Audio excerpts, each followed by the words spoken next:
नमस्कार प्यारे विद्यार्थियों, अपना सामाजिक में चल रहा था। 2 चैप्टर हम कंप्लीट कर चुके हैं। उसके क्वेश्चन आंसर सहित आपको होमवर्क मिल गया होगा और आपने कंप्लीट कर लिया होगा। ओके, तो आज हम पढ़ने वाले हैं चैप्टर नंबर 3, जैसा आप स्क्रीन पर देख रहे हो, हमारी बदलती पृथ्वी। ठीक है बच्चों, तो आज हम इसको पढ़ेंगे और इसके क्वेश्चन आंसर आपको बाद में ग्रुप में डाल दिए जाएंगे। ठीक है, तो आप अपनी किताब निकाल के बैठो और एक एक लाइन को ध्यान से देखते चलो और पढ़ते चलो। ओके, तो आज हम पढ़ते हैं हमारी बदलती पृथ्वी। बदलती पृथ्वी से मतलब क्या है, हमारे पृथ्वी पर किस तरह के परिवर्तन होते हैं, भूगर्भिक परिवर्तन है, जैसे भूकंप आती है, बाढ़ आती है, ज्वालामुखी होते हैं। तो ये सारी चीज़ें आज हम इसमें पढ़ने वाले हैं। ठीक है बच्चों, तो यही सारी चीज़ें आप लाइन बाय लाइन देखते रहें, पहली लाइन से देखेंगे। ओके, तो इस तरह से हम इस चैप्टर को स्टार्ट करते हैं। तो देखो, स्थल मंडल अनेक प्लेटों में विभाजित है, जिन्हें स्थलीय मंडलीय प्लेट कहते हैं। आपको ये जानकर आश्चर्य होगा कि ये प्लेट हमेशा धीमी गति से चारों तरफ घूमती रहती है। प्रत्येक वर्ष केवल कुछ किलोमीटर के लगभग ये जो पृथ्वी के अंदर जो प्लेटें हैं, आपको पता होना चाहिए कई तरह की प्लेटें हैं। तो वो प्लेटें क्या करती है, स्थल मंडलीय प्लेटें कहलाती है। और ये धीरे धीरे क्या होती है, पृथ्वी के अंदर ही अंदर अपनी जगह से खिसकती रहती है, चलती रहती है। लेकिन इसकी जो गति होती है बहुत धीमी होती है और ये प्रत्येक वर्ष कुछ ही किलोमीटर चल पाती है। तो पृथ्वी के अंदर पिघलते हुए मैग्मा में होने वाली गति के कारण ऐसा संभव होता है। पृथ्वी के अंदर क्या होता है, मैग्मा होता है। मैग्मा एक तरह का क्या है, गर्म पदार्थ होता है, जिसमें कई तरह के जीवाश्म, चट्टानें, वो आदि जो क्या होती है पिघल जाते हैं। तो वो मैग्मा, और मैग्मा ही क्या करता है, पृथ्वी की ऊपरी सतह को फाड़ करके ऊपर आ जाता है और वो क्या, लावा कहलाता है। फिर बाद में आगे बात समझ में। तो पृथ्वी के अंदर पिघलते हुए मैग्मा के कारण जो प्लेटें होती है अपनी जगह से खिसकती है। पृथ्वी के अंदर पिघला हुआ मैग्मा एक वृत्तीय रूप से घूमता है, जैसा कि क्रियाकलाप में दिखाया गया है। क्रियाकलाप हम देखेंगे इधर, उसमें आपको पता लग जाएगा। प्लेट की इस गति के कारण पृथ्वी की सतह पर परिवर्तन होता है। पृथ्वी की गति को उन बलों के आधार पर विभाजित किया गया है जिनके कारण ये गतियाँ उत्पन्न होती है। जो बल पृथ्वी के आंतरिक भाग में घटित होते हैं उन्हें अंतर्जनित बल या फिर इसको एंडोजेनिक फोर्स कहा जाता है। क्लियर है। एक जो बल पृथ्वी की सतह पर उत्पन्न होता है, यानी ऊपरी सतह पर जिसमें हम निवास करते हैं, वहाँ पर यदि पृथ्वी पर ऐसा कोई बल उत्पन्न होता है तो उसको बहिर्जनिक बल कहते हैं, और या फिर उसको हम कह सकते हैं एक्सोजेनिक फोर्स। ठीक है, जैसा चित्र 3.1 में हम देख सकते हैं। ये देखो, स्थल रूपों का विकास। इस तरह से स्थल पर ये कई तरह की, जैसे मान लो नीचे अंतर्जनित और बहिर्जनित। अंतर्जनित का मतलब जो पृथ्वी के अंदर जो कोई बल उत्पन्न होता है उसको अंतर्जनिक, और जो बाहर ऊपरी सतह पर होता है उसको बहिर्जनिक या एक्सोजेनिक फोर्स कहते हैं, और अंदर वाले को क्या कहते हैं, एंटोजेनिक फोर्स। क्लियर है सभी को। देखो आगे, फिर इसमें क्या होता है, पृथ्वी की जो चित्र आप देख रहे हो 3.1 में, देखो इस चित्र को बहुत ध्यान से देखना। जो अंतर्जनित बल है, सबसे पहले जो पृथ्वी के अंदर आंतरिक सतह में भूस्खलन, फिर ज्वालामुखी, और जब ऊपरी तल पर जो आता है तो उसका परिणाम क्या होता है, भूकंप आते हैं। और फिर आकस्मिक बल जो लगता है, इस कारण भूकंप आते हैं, ज्वालामुखी और भूस्खलन जैसी समस्याएं होती है, और इसको हम कहते हैं अंतर्जनित बल। दूसरा होता है बहिर्जनित बल। जो हिमनद होते हैं, समुद्र में जो तरंगें आती है, लहरें उठती है, पवनें, हवाएं हैं, नदियों का बहता जल है, अपर्दन और निक्षेपण, तो ये सारी चीज़ें जो होती है वो बहिर्जनित बल के कारण होती है। ठीक है, एक बारी हम यहाँ देख लेते हैं। इसमें जो प्रयोग करा गया है, एक रंगीन कागज़ की छोटी सी गोली लो और इसे जल के आधे भरे बीकर, यानी जो पात्र होता है उसमें रखो। बीकर को तिपाई पर रख दो उसको, और उसको क्या करना है, गर्म करना है। गर्म जल होने पर आप देखेंगे गर्म जल की परतों के साथ कागज़ की गोली भी ऊपर उठने लग जाती है। जो पानी में डाली हुई है वो भी क्या होगी, ऊपर उठ जाएगी, और ठंडे पानी की परतों के साथ ये गोली नीचे बैठती जाती है। जैसे जैसे पानी ठंडा होगा ये गोली वापस क्या हो जाएगी, नीचे बैठती है। तो पृथ्वी के अंदर स्थित पिघला हुआ मैग्मा भी इसी प्रकार गति करता है। जब पृथ्वी में गर्मी, ऊष्मा और उत्पन्न होती है तो जो मैग्मा होता है वो क्या करता है, धीरे धीरे ऊपर उठता है, और ऊपर आकर के वो धरती का जो ऊपरी तल होता है उसको फाड़ करके बाहर आ जाता है, और वो क्या करता है, पिघलने लग जाता है, और पिघल करके लावा का रूप धारण कर लेता है। और जैसे जैसे वो जहाँ जहाँ जा कर के ठंडा होता है, पिछले अध्याय में हमने पढ़ा है जो चट्टानें बनती है ना, आग्नेय चट्टानें, अवसादी चट्टानें और जो 3 तरह की चट्टानें थी वो इसी तरह से लावा से ही बनती है जब ऊपर धरातल पे आता है। समझ गए सब। स्थल मंडलीय प्लेट क्या होती है? भूपर्पटी यानी जो पृथ्वी का ऊपरी तल है उस पर अनेक बड़ी एवं कुछ कठोर असमान आकार की प्लेटें होती है जिन पर महाद्वीपे एवं महासागरों की सतहें टिकी होती है। क्लियर सभी को। नेक्स्ट पेज से देखो, यहाँ से आ जाओ, ये लो अपना नेक्स्ट पेज, ये आ गया। ओके, देखो ज्वालामुखी भूपर्पटी पर खुला एक छिद्र होता है जिससे पिघले हुए पदार्थ अचानक निकलने लगते हैं। किसमें? ज्वालामुखी। अब आप ज्वालामुखी का ये जो चित्र देखो, इसमें मेंटल, पर्पटी, ये 3 जो पृथ्वी के आंतरिक भाग होते हैं ना, आपने पहला पढ़ा है अपने, पर्पटी होती है, फिर मेंटल होता है, जो बीच का अंदर का भाग होता है क्रोड कहलाता है, ये जो हमने पिछली क्लास में पढ़ा था। ठीक है, तो एक ज्वालामुखी कैसे उत्पन्न होता है, कैसे बाहर आता है वो। ठीक है, गैस से राख वगैरह उसमें होती है, मेंटल, फिर पर्पटी, देख रहे हो आप। ठीक है, तो ये इस तरह से बाहर की तरफ निकलता है। लावा, निकास वेंट, एक क्रेटर है, तो यहाँ से ये उत्पन्न हो रहा है, तो इस तरह से ये बाहर निकलता है। ठीक है, क्लियर सभी को। देखो इसी प्रकार स्थलमंडलीय प्लेटों के गति करने पर पृथ्वी की सतह पर कंपन होता है और यह कंपन पृथ्वी के चारों ओर गति कर सकता है। इसी कंपन को क्या कहा जाता है? भूकंप कहा जाता है। राइट। देखो चित्र 3.3 में भूकंप के विषय में भी हम देख सकते हैं। देखो क्या है इसमें, उद्गम केंद्र उसको कहते हैं वो स्थान जहां भूकंप उत्पन्न होता है और भूकंपीय ऊर्जा का उद्गम केंद्र कहलाता है। जैसे मान लो पृथ्वी के आंतरिक सतह में इस जगह पर क्या हुआ, भूकंप का केंद्र बना, है ना, यहाँ से भूकंप उठा। तो इस तरह से जो तरंगे होती है, जो पृथ्वी कंपायमान होती है, कांपने लगती है, डोलने मतलब हिलती है, तो ये इस तरह की जो तरंगे होती है, ये जो बाहर पृथ्वी की ऊपरी सतह पर आकर के उसका जो बल होता है उसके कारण से जो पृथ्वी होती है वो क्या हो जाती है, हिलने लग जाती है और हमें क्या महसूस होता है कि ऐसे भूकंप आ गया। देखो क्या होगा, भूपर्पटी के नीचे वो स्थान जहाँ कंपन आरंभ होता है उसको उद्गम केंद्र कहते हैं। अंडरलाइन करो इस लाइन को, भूपर्पटी के नीचे वह स्थान जहाँ कंपन आरंभ होता है उसको हम उद्गम केंद्र कहते हैं। किसका? भूकंप का उद्गम केंद्र।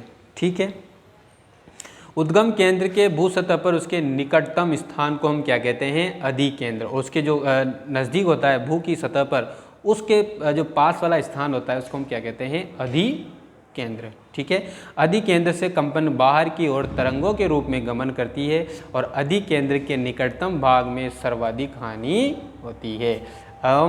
अधिकेंद्र से दूरी बढ़ने के साथ साथ भूकंप की जो तीव्रता है वो धीरे धीरे क्या हो जाती है? कम हो जाती है। ठीक है, समझ में आएगी भूकंप क्या होता है। अब एक क्रियाकलाप देखते हैं हम, यहाँ पर एक प्रयोग करके देखते हैं। एक बर्तन लो और उसे जल से भरकर ढक्कन से बंद कर दो। ठीक है, अब जल गर्म करने के लिए रख दो। अब कुछ मटर और चम्मच और मोती ढक्कन के ऊपर रखो।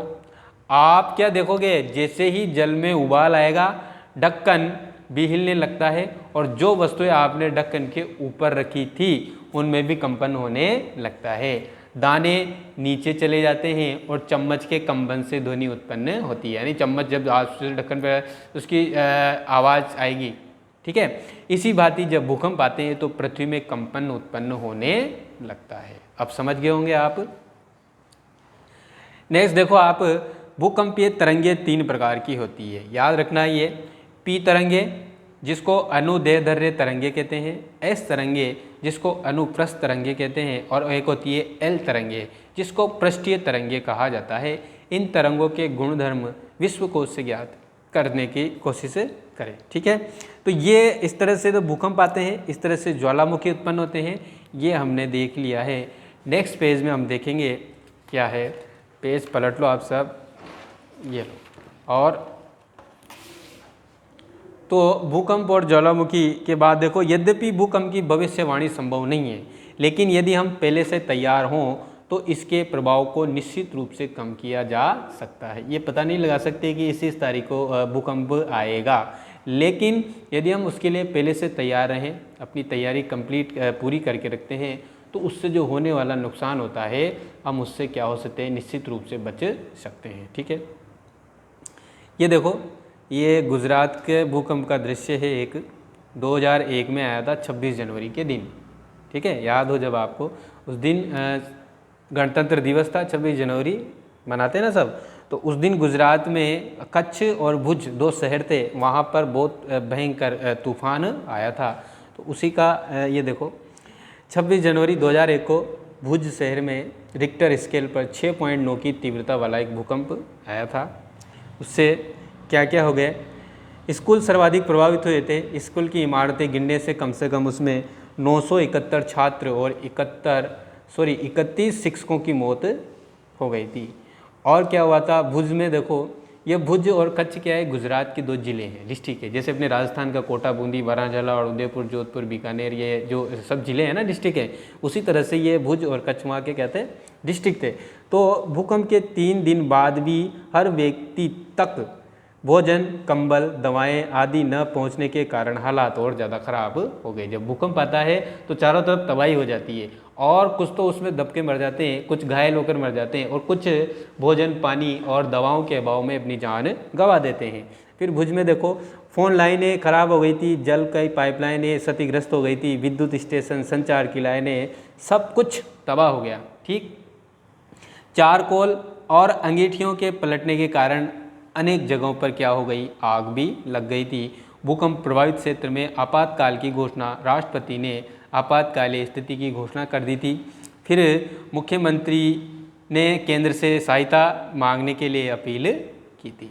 ठीक है, देखो अब भूकंप का मापन किससे करते हैं ये हम देख लेते हैं। भूकंप मापक एक यंत्र से किया जाता है जिसको हम सीस्मोग्राफी कहते हैं वैसे तो, जिसे भूकंप लेखी कहते हैं। यहाँ जो लिख रहा है इसको अंडरलाइन करो, भूकंप लेखी से इसको मापते हैं। भूकंप की तीव्रता किस पर मानी जाती है, रिक्टर पैमाने पर मानी जाती है, या रिक्टर स्केल जिसको कहते हैं। जिस भूकंप की तीव्रता 2.0 या उससे कम होती है उसका प्रभाव न के बराबर होता है, और उससे अधिक की तीव्रता होती है, जैसे 5.0 होती है, वो वस्तुओं के गिरने से क्षति पहुंचा सकता है। जिस भूकंप की तीव्रता 6.0 या उससे अधिक होती है वो बहुत ज़्यादा शक्तिशाली होता है, और जो 6 से ज़्यादा यानी 7.0 उससे ज़्यादा होता है वो बहुत ज़्यादा शक्तिशाली समझा जाता है। ये भूकंप लेखी जो होता है, ये देखो इससे हम भूकंप मापने का ये जो क्या है यंत्र होता है। ठीक है, एक और क्रियाकलाप यहाँ देखते हैं हम। भूकंप के पश्चात समाचार पत्रों के मुख्य समाचारों के रूप में दिया गया भूकंप एक वस्तुनिष्ठ अध्ययन को पढ़ें और इस घटनाक्रम को श्रेणीबद्ध कर सकते हैं। कल्पना करो यदि स्कूल के समय बीच में अचानक भूकंप आ जाए तो आप अपनी सुरक्षा के लिए क्या करोगे, क्या कर सकते हैं हम, वो भी हम आगे देखेंगे। वैसे जो मुख्य रूप से क्या करोगे, जैसे मान लो आप कक्षा में पढ़ रहे हो और अचानक भूकंप के झटके महसूस हो तो क्या करोगे। सबसे पहले क्या करें, हम ऐसे सुरक्षित स्थान पर चले जाएं जहां हमें बहुत कम क्षति हो। और अचानक ही ऐसा हो जाता है तो हम क्या करें, बेंच के नीचे छिप सकते हैं, या फिर जैसे आप घर में हो तो घर में बेड के नीचे आप जैसे ऐसे जहां पर ऊपर से कोई वस्तु अपने ऊपर गिरती है तो पहले वो जिसके नीचे हम छिपे हैं उस पर गिरे, ताकि ऊपर से जो गिरने वाली वस्तु होती है उसका बल कम हो जाता है और हमें कम क्षति होती है। ठीक है, तो सबसे पहले हम ऐसी स्थिति में क्या करें, सुरक्षित स्थानों पर पहुंच जाएं। ठीक है, भूकंप से बचाव की तैयारी। भूकंप के दौरान कहाँ हम आश्रय ले सकते हैं। देखो सबसे सुरक्षित स्थान रसोई के काउंटर या मेज के नीचे, दीवार के अंदरूनी कोने में, इनसे दूर रहें। कौन सी चीज़ों से आप भूकंप के समय दूर रहें, आग वाले स्थान, ऐसे जगह जहाँ आग लगने की संभावना हो, चिमनी के आसपास ना रहें, टूट सकने वाली खिड़कियों के पास ना रहें, दर्पण हुई, तस्वीर फ्रेम, इन सब से हमें दूरी बनाकर रखनी चाहिए। और पहले से तैयारी रखें, अपने दोस्तों और परिवार के सदस्यों के बीच जागरूकता फैलाएं और आपदा का सामना विश्वास से करें। क्लियर है सभी को। नेक्स्ट पेज से देखो, तो हम अभी तक पढ़ चुके हैं भूकंप और ज्वालामुखी के बारे में। अब देखो मुख्य शिलाकृतियाँ क्या होती है किस पर, पृथ्वी पर। अब क्षय एवं अपरदन नामक 2 प्रक्रमों द्वारा दृश्य भूमि लगातार विघटित होती रहती है। अपरदन क्या होता है, मिट्टी का अपनी एक जगह से खिसकना, बहना। ठीक है, पृथ्वी की सतह पर सेलों के टूटने, सेलें आपने पढ़ी है, 3 चट्टानें होती है, सेल का मतलब तो उनके टूटने से अपक्षय की क्रिया होती है। ठीक है, जैसे चट्टानें टूटती है और अपक्षय की क्रिया होती है। और भूदृश्य पर जल, पवन, हिम जैसे विभिन्न घटकों के द्वारा होने वाले क्षय को हम क्या कहते हैं? अपर्दन कहते हैं। ओके, वायु, जल आदि, इसको आप क्या करो, अंडरलाइन कर लो। भूदृश्य पर, यहाँ से देखो, जल, पवन, हिम जैसे विभिन्न घटकों द्वारा होने वाले क्षय को हम क्या कहते हैं? अपर्दन कहते हैं। ठीक है, वायु, जल आदि अपर्दित पदार्थ को एक स्थान से दूसरे स्थान पर ले जाते हैं और फलस्वरूप एक स्थान पर निक्षेपित करते हैं। अपर्दन एक निक्षेपण के ये प्रक्रम पृथ्वी के धरातल पर विभिन्न स्थलाकृतियों का निर्माण करते हैं और इसी अपर्दन के कारण पृथ्वी पर कई तरह की स्थलाकृतियाँ बन जाती है। जैसे नदियाँ बन जाती है, प्रपात बन जाते हैं, जल प्रपात यानी झरने बन जाते हैं कई तरह के। ठीक है, तो हम देखते हैं जल प्रपात कैसे बनते हैं, वो हम देखेंगे। नदी के जल से दृश्य भूमि का अपर्दन होता है। दृश्य मतलब जो चीज़ें हमें दिखाई दे रही है नदी के जल में, तो उसमें अपर्दन होता है। अपर्दन जानते हो ना, जो चट्टानों के पृथ्वी की सतह पर जो चट्टानें टूटती है उससे तो अपक्षय होता है। जो भूदृश्य होते हैं उस पर जल, पवन, हिम जैसे विभिन्न जो घटक होते हैं वो अपने स्थान से क्या होते हैं? खिसकते हैं, सरकते, क्षय होता है इनका, तो उससे क्या? अपर्दन होता है। और उसी अपर्दन से जब नदी के किसी खड़े ढाल वाले स्थान से अत्यधिक कठोर सेल या खड़े ढाल वाली घाटी में गिरती है तो ये जलप्रपात बन जाती है। ठीक है, नदी क्या होती है? किसी चट्टान से होकर के नीचे जब गिरने लग जाती है तो वो क्या कहलाएगा? जलप्रपात बन जाता है। तो ये चट्टानें जो होती है किस तरह की होती है? कठोर सेल होती है, जल की शक्ति द्वारा काटे गए मृदु सेल। तो ये देखो, यहाँ से ये जो चित्र देख रहे हो, नदी आ रही है मान लो, फिर यहाँ आकर के ये कटाव हो गया, कटने के बाद ये चट्टानें थोड़ी सी कट जाती है और ये यहाँ से फिर ये देखो नीचे गिर रहा है, फिर वो नीचे गिरेगा तो फिर उसको क्या है? जो जलप्रपात बन जाता है। जब नदी मैदानी, फिर वहाँ से क्या होता है? जब मैदानों में जब नदी आ जाती है तो मोड़दार मार्ग पर बहने लग जाती है और नदी के इन्हें बड़े मोड़ों को हम क्या कहते हैं? विसर्प, यानी सर्पिला आकार हो जाता है, टेढ़ी मेढ़ी उसकी क्या हो जाती है? स्थलाकृति हो जाती है। इसके बाद विसर्पों के किनारों पर लगातार अपर्दन और निक्षेपण शुरू हो जाता है।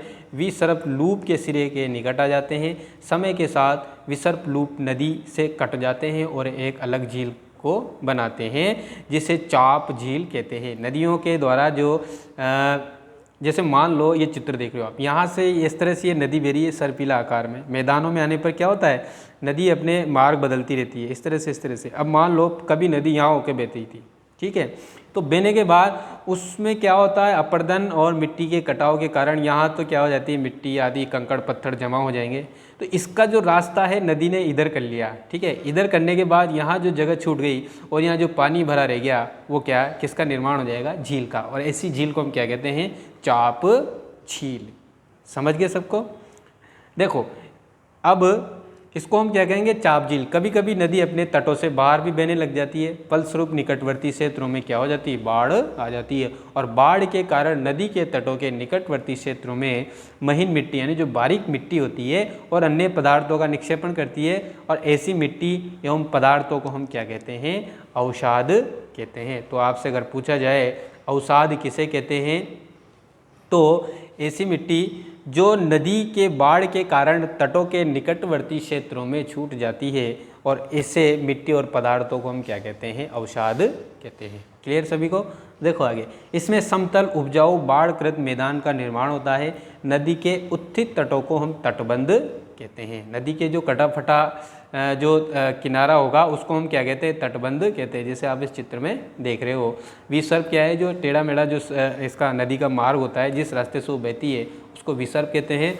और मार्ग छोड़कर वो किसी इधर और कोई एक स्थान छोड़ जाती है उसको हम क्या कहते हैं? चाप झील कहते हैं। अवसाद किसे कहते हैं? जब नदियों में बाढ़ आ जाती है तो उसके सारा जो मिट्टी आती है बारीक महीन, और उसी मिट्टी और जो अन्य पदार्थ होते हैं उसको हम क्या कहते हैं? अवसाद कहते हैं। नदी के उत्थित तटों को हम क्या कहते हैं? तटबंध कहते हैं। समुद्र तक पहुँचते पहुँचते नदी का प्रवाह क्या हो जाता है? बहुत धीमा हो जाता है। देखो सर्वाधिक जो तीव्र गति होती है नदियों की वो पहाड़ों से बहते समय होती है। जो पहाड़ों से बहते बहते जब वो मैदानी प्रदेशों में आती है थोड़ी उसकी गति, और फिर जब वो समुद्र में मिलने वाली होती है उस समय नदी के बहने की जो गति होती है वो और ज़्यादा कम हो जाती है। ठीक है, पेज पलटो और नेक्स्ट पेज से देखो। देख रहे हो सब? ओके। अब देखो, जिसको हम क्या कहते हैं, वितरिका कहते हैं, या क्या कहते हैं उसको, वितरिका। और उसी वितरिका को क्या कहते हैं, जब ये क्या होता है, समुद्र के बिल्कुल मुहाने तक चली जाती है, उसके बिल्कुल पास में, तो जो अलग अलग धाराओं में नदी क्या हो जाती है, बटने लग जाती है। और उस नदी की धाराओं के अलग अलग में बटने के कारण ऐसे स्थिति और आकृति को हम क्या कहते हैं, डेल्टा कहते हैं। देखो इस चित्र में, और आगे हम पढ़ते हैं, ये नदी इतनी धीमी हो जाती है, ये अपने साथ लाए मलबे का निक्षेपण करने लग जाती है। प्रत्येक वितरिका अपने मुहाने का निर्माण करती है और सभी मुहानों के अवसादों के संग्रह में डेल्टा का निर्माण होता है। समझ गए? समुद्र तरंगे के कार्य। अब समुद्र में जो भूकंप जो आते हैं, तरंगे उठती है, वो क्या होते हैं देख लेते हैं। समुद्री तरंग से अपर्दन एवं निक्षेपण तटीय स्थलाकृतियाँ बनाती है। समुद्री तरंगे लगातार सेलों से, यानी जो समुद्र में चट्टानें होती है उनसे टकराती रहती है, जिससे दरार विकसित होती है। समय के साथ ये बड़ी और चौड़ी होती जाती है। इनको समुद्री गुफाएं कहते हैं। ये देखो, जब आप देख रहे हो ये तटीय मेराब, ये समुद्री गुफा, जैसे मान लो ये समुद्र का चित्र, इसमें ऐसे चट्टानें भी हैं। अब यहाँ से जब लहरें उठेगी, लहरें उठ के इससे टकराएगी, टकराती रहेगी लगातार, साल 2 साल 5 साल, तो धीरे धीरे क्या होता है, चट्टानें मतलब टूटती है और यहाँ कुछ ऐसी आकृतियाँ बन जाती है, तो उनको हम क्या कह सकते हैं, समुद्री गुफा। ओके, इन गुफाओं के बड़े होते जाने पर इनमें केवल छत ही बचती है, जिससे तटीय मेहराब कहते हैं। ये देखो तटीय मेहराब का चित्र, इससे टूट के टकरा के लहरों से ये इस तरह से छतनुमा आकृति। लगातार अपर्दन छत को भी तोड़ देता है और केवल दीवारें ही बचती है, और दीवार जैसी इन आकृतियों को हम क्या कहते हैं, स्टेक। जैसे अब कभी कभी ये वाली स्थिति भी आएगी तो ये टूट जाएगी और ऐसे जो चट्टान है इसका स्वरूप ऐसा हो जाएगा, तो उस स्थिति को हम क्या कहेंगे, स्टेक। क्लियर है सभी को? नेक्स्ट देखो, समुद्री जल के ऊपर लगभग ऊर्ध्वाधर उठे हुए ऊंचे सेलीय तटों को हम समुद्र भृगु कहते हैं। समुद्री तरंगे किनारों पर अवसाद जमा कर समुद्र पुलिन का निर्माण करती है। ठीक है, तो ये समुद्री स्थलाकृतियाँ हो गई। उससे पहले हमने दूसरी स्थलाकृतियाँ पढ़ ली जो पृथ्वी की ऊपरी सतह की है। अब हिमनद के कार्य, हिमनद क्या होते हैं वो भी देख लेते हैं। हिमनद एक तरह के बर्फ़ के पहाड़ होते हैं, है ना, और उससे जो नदियाँ बहेगी उसको हिमानी। देखो इस पर पढ़ते हैं हम, उसके बाद हमें पता चलेगा। ठीक, हिमनद अथवा हिमानी बर्फ़ की नदियाँ होती है। हिमनद अपने नीचे की कठोर चट्टानों से गोलाश्मी मिट्टी और पत्थरों को अपरदित कर देती है, और गोलाश्मी जो मिट्टी होती है पत्थरों से भूदृश्य का अपर्दन करती है। हिमनद गहरे गर्तों का निर्माण करते हैं, गर्त कहते हैं गड्ढों को। पर्वतीय क्षेत्र में बर्फ पिघलने से उन गर्तों में क्या हो जाता है, जल भर जाता है। पर्वतीय क्षेत्र जैसे पहाड़ों पर ऊंचे ऊंचे जो पहाड़ होते हैं, जैसे हिमालय की कई ऊपर जाने पर आपको क्या लगेगा कि उसमें पहाड़ों पर बर्फ़ जमी होती है। तो जब वो पिघलती है तो पिघलने से जो हिमनद के जो गर्त होते हैं, गड्ढे होते हैं, उनमें वो पानी भर जाता है और वे सुंदर झील बन जाती है। हिमनद के द्वारा लाए गए पदार्थ जैसे छोटे बड़े सेल, रेत एवं तलछट मिट्टी निक्षेपित होती है। ये निक्षेप हिमनद या हिमोड़ का निर्माण करते हैं। ठीक है, तो ये हिमनद के काम हो गए। नेक्स्ट अपना जो लास्ट इसका पार्ट बचता है वो है पवन के कार्य। पवन मतलब हवा। वो क्या करती है, हवाएं कई तरह की चलती है, गर्म हवाएं चलती है, ठंडी हवाएं चलती है, और उनकी क्या कार्य हैं। कभी कभी आपने रेगिस्तान में देखा होगा, जैसे टीलों का निर्माण हो जाता है, बालू के बड़े बड़े टीले बन जाते हैं, फिर उसमें जब हवा चलती है तो वो जो रेत होती है उसको बहाकर दूसरी जगह ले जाती है। तो ऐसी कई तरह की स्थलाकृतियाँ वहाँ बन जाती है। देखो क्या होता है उसको हम देखते हैं। क्या आपने कभी रेगिस्तान देखा है?